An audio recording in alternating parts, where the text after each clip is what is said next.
The Pickwick Papers were first published in monthly installments beginning in April 1836. Illustrated by the famous artists, Seymour and Phiz, they were an overnight sensation. Not because of the fine illustrations, but because of the genius of a virtually unknown young writer, Charles Dickens, who was then 24 years old. With each monthly installment, Dickens created a host of delightful characters, the Pickwickians and their friends.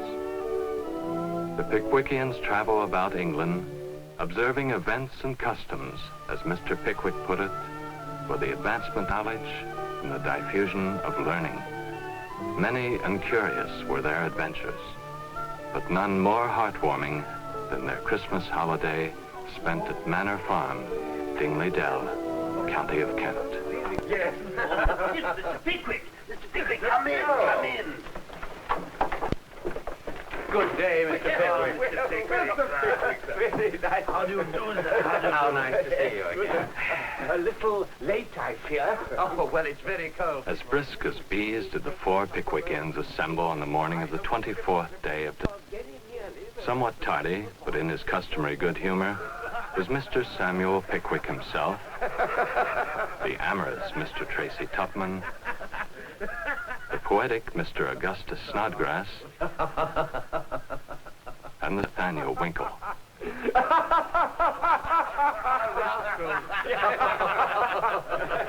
Mr. Pickwick's drink. Yes, sir. Mr. Pickwick. Oh, thank you. This is yours, Winkle. Thank you. Gentlemen, I give you Christmas. Christmas in all his bluff and hearty honesty. Christmas. To Christmas. Father Christmas.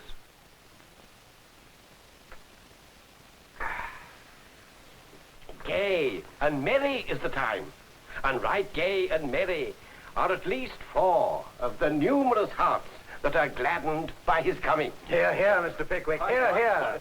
And numerous indeed are the hearts to which Christmas brings a brief season of happiness and enjoyment. Numerous indeed. Here. Right, sir. How many families whose members have been dispersed and scattered far and wide in the restless struggle of life are then reunited.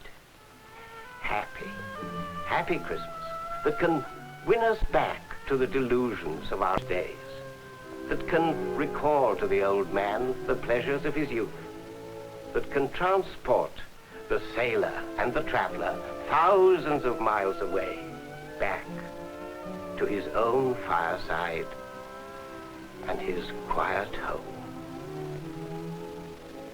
Now then, gentlemen, the Muggleton coach is about to depart, if you please. Have you seen my part?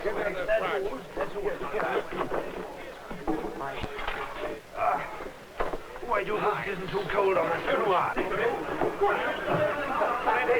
Here we go. Winston's left his washing behind. We've got everything, sir. Yes, I think. Oh! I beg your pardon. Bye-bye, sir. Oh, come along, Mr. Pickwick, sir. Up behind. Up we get, sir. Right. Now, put on there, Mr. Pickwick. Right, there you go, sir. Come along. Oh, that's very kind of you. Up, Mr. Pickwick. Thank you very much, sir. Very kind of you. That's the way, sir. All right, sir. Righto.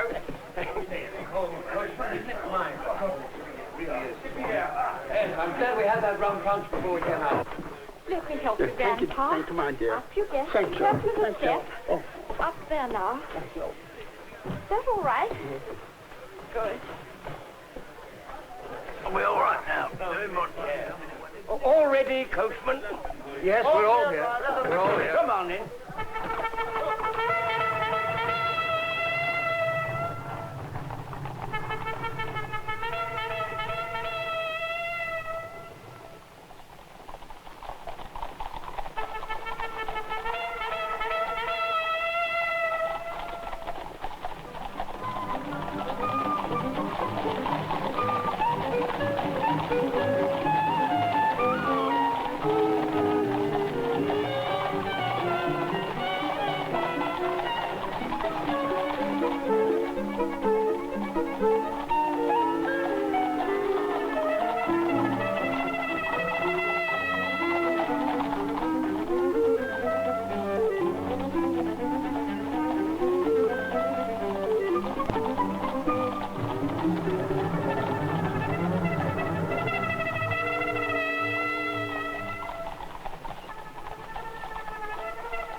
And so, at 3 o'clock that afternoon, the Pickwickians arrived, high and dry, safe and sound, hale and hearty, at the Blue Lion Inn, Muggleton. Thank you, Sam, thank you. Now then, see to the luggage. Yes, sir.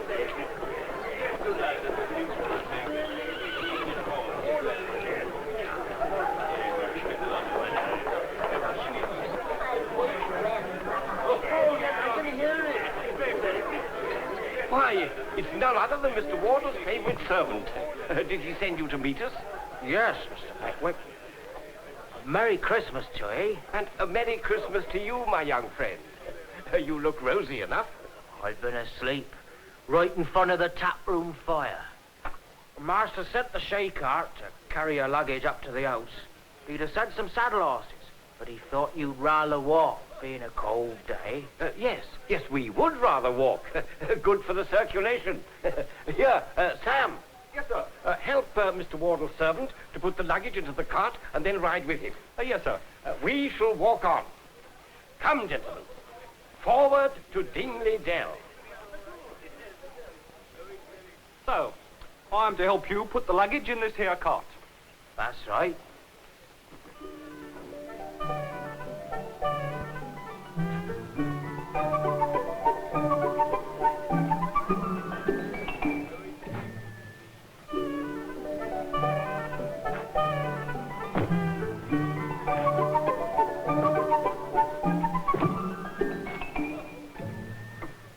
Well, you're a nice specimen of a prize boy, you are. Thank you.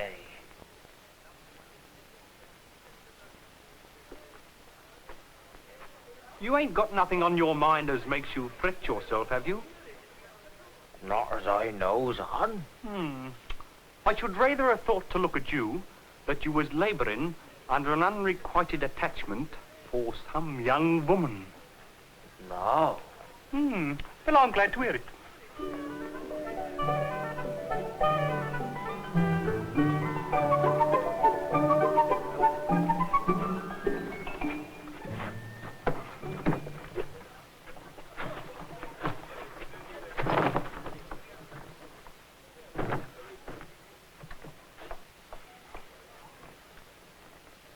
Do you ever drink anything? I likes eating better. I should have supposed that. But what I mean is, should you like a drop of something as'd warm you? But then, I suppose you never was cold, was you? Sometimes. And I likes a little something when it's good. Oh, you do you?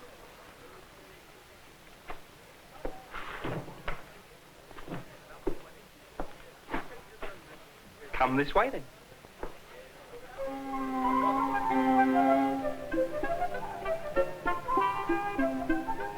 Meanwhile, Mr. Pickwick and his friends proceeded cheerfully on.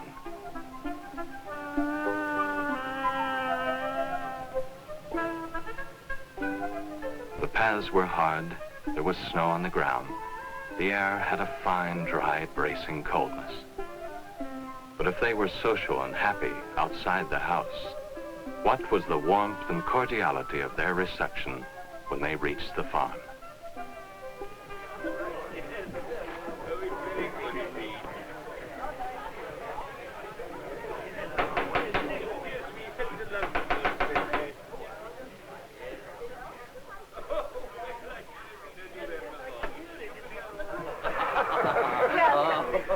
Thank you, Emma. Merry Christmas, Emma.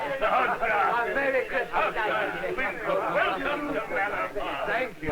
Take off your coat. You have a cold journey? Oh, an exhilarating festivities. I trust you shall find the Christmas spirit here, Mr. Pickwick. Oh, I'm quite sure we shall. Christmas is always our favorite season here in Dingley Dell. Oh, I know. Yes. Now, come and see my mother. She's eagerly awaiting you, as you know. Now, that indeed will be a great pleasure. Sometimes mother is something less than pleasant, but come along. Now, tell me, did Joe fetch your luggage? Oh, yes, he's been most helpful. And he's bringing my servant Sam back with him in the shay cart. A reliable boy is both. Prize, Mother. Oh, yes.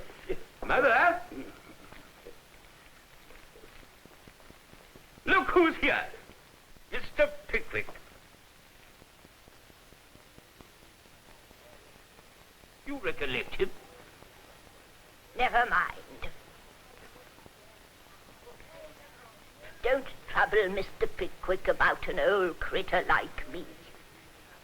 Nobody cares about me now. It's very natural that they shouldn't. Oh, come, ma'am. I can't let you cut an old friend like this the day before Christmas. I have come down here expressly to have a long talk with you. And we'll show those boys and girls how to dance a minuet before they're 8 and 40 hours older. Huh? I can't hear him. Nonsense, Mother. Now, come, don't be cross. There's a good soul. Ah, Mr. Pickwick, young people were very different when I was a girl. No doubt of that, ma'am. No doubt of that. And so, whether the old lady was touched by Mr. Pickwick's affectionate good nature, or whatever was the cause, she was fairly melted, and all her little ill humor evaporated. Rather lovely one. Oh, it is, yes. We sent the London specially for it. The best you can get. A happy party they were that Christmas Eve. The carpet was up, the candles burned bright, the fire blazed and crackled on the hearth. And for the first time within the memory of his oldest friends, Mr. Pickwick's appearance was most remarkable. The fat boy steps up.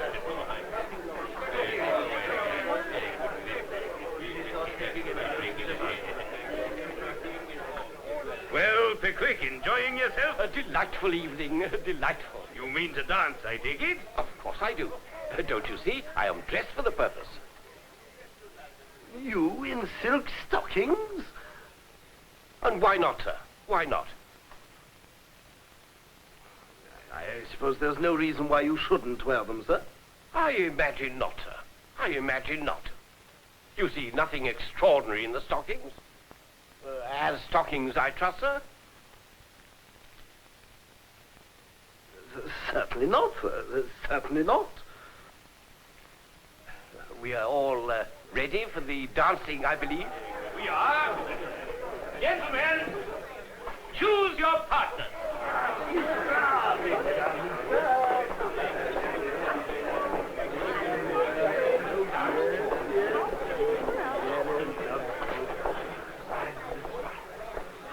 Are we all ready? Yes, we are, sir. Then begin at once. Now.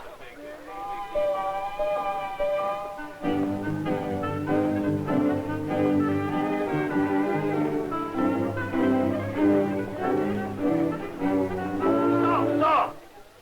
What's the matter? What's happened? Winkle's missing. And Arabella? Where are you? Winkle, where are you? Winkle! I say, Winkle! Yes, here we are. What an extraordinary thing it is that you couldn't have been in your place before. Not at all extraordinary. Well, I don't know that it was so extraordinary either, after all.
mistletoe. Can I help you, sir? Thank you, my boy. You're younger than I am. Oh, what fun. This is the real spirit of Christmas, isn't it? Yes, now, see that he's high enough to serve his I think purpose. so. I think so, sir. Ah, Mr. Pickwick, first in the field, eh? Ma'am, it is an honor to salute so charming a lady under the mystic branch. Mr. Pickwick. Tupman, Winkle, Snodgrass, come along.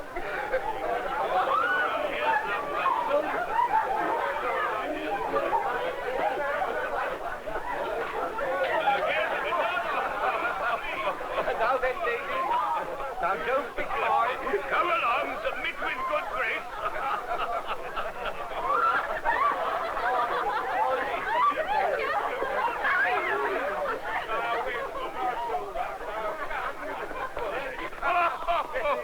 Upon my soul. They are having a go, Pickwick.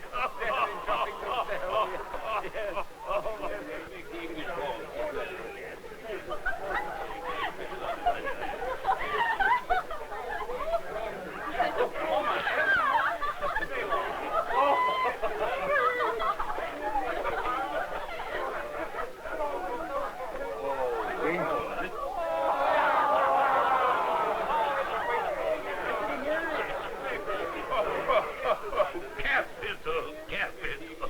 But enough, gentlemen, enough. Supper is ready.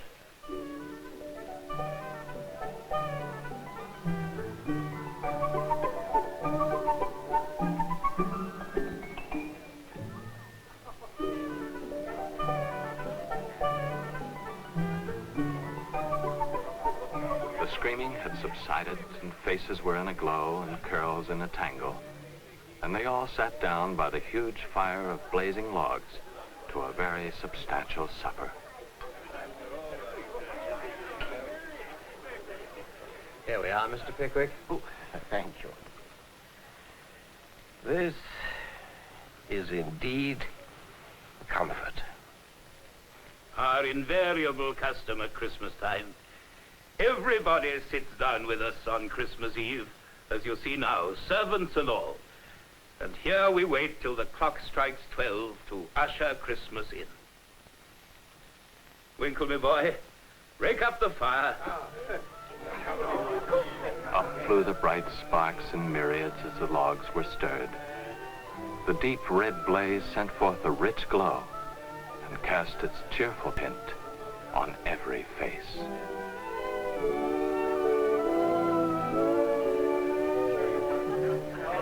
Ladies and gentlemen, let's drink to Christmas. To Christmas.